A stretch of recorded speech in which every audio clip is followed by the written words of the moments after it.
அண்மை செய்தி சென்னை கானத்தூரில் பெண்களை வழிமறித்து திமுக கொடி பொருத்திய கார் மறித்து தாக்க முயற்சித்த காட்சி தொடர்பாக அதிமுக தன்னுடைய கண்டனத்தை பதிவு செய்திருக்கிறது. இதுகுறித்து விவரங்களுக்காக இணைகிறார் எம்முடைய செய்தியாளர் ராஜேஷ். அதிமுக தரப்பில் தெரிவிக்கப்பட்டிருக்கும் கண்டன செய்தி என விரிவான விவரங்களை வழங்கலாம். கௌதமி வணக்கம்.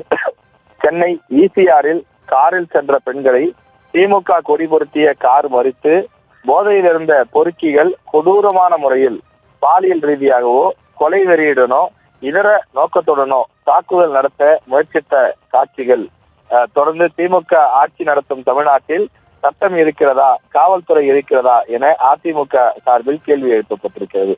இது தொடர்பாக அக்கட்சியினுடைய தகவல் தொடர்பு அணி சார்பில் சமூக வலைதளத்தில் பதிவு ஒன்று வெளியிடப்பட்டிருக்கிறது. அதில் திமுக கொடியோடு இப்படி ஒரு பதைக்க வைக்கும் குற்றத்தை செய்பவர்கள் கைது செய்ய வேண்டிய காவல்துறை இரவு நேரத்தில் உங்களை யார் வெளியே போக சொன்னது என்று காரில் சென்ற பெண்களை பார்த்து கேட்டதாக அவர்கள் கூறுகின்றனர் என்றும் குறிப்பிட்டிருக்கிறார்கள்.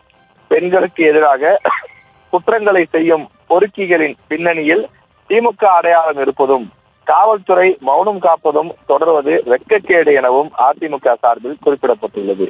இந்த வழக்கில் எஃப்ஐஆர் பதிவுப்படுமா என்றும், பதியப்பட்டாலும் பெயர் வெளியில் லீக் ஆகாமல் இருக்குமா என்றும் கேள்வி எழுப்பியிருக்கிறார்கள்.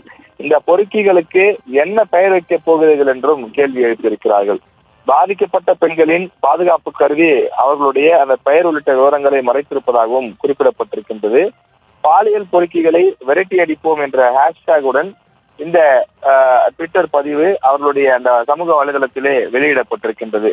அதிமுகவை பொறுத்தவரையிலே இந்த விவகாரத்தில் கடுமையான அந்த கண்டனங்களை தெரிவித்துக் கொள்வதாகவும், திமுக கொடி பொருத்தப்பட்ட காரில் இருந்துதான் அந்த கொடூரமான முறையிலே அவர்கள் கொலை வெறியுடனோ அல்லது இதர நோக்கத்துடனோ தாக்குதல் நடத்தக்கூடிய முயற்சியிலே அவர்கள் ஈடுபட்டிருக்கிறார்கள் என்றும், காவல்துறை அவர்கள் மீது கடுமையான நடவடிக்கை எடுக்க வேண்டும் எனவும் அதிமுக சார்பில் கேட்டுக்கொண்டிருக்கிறார்கள்.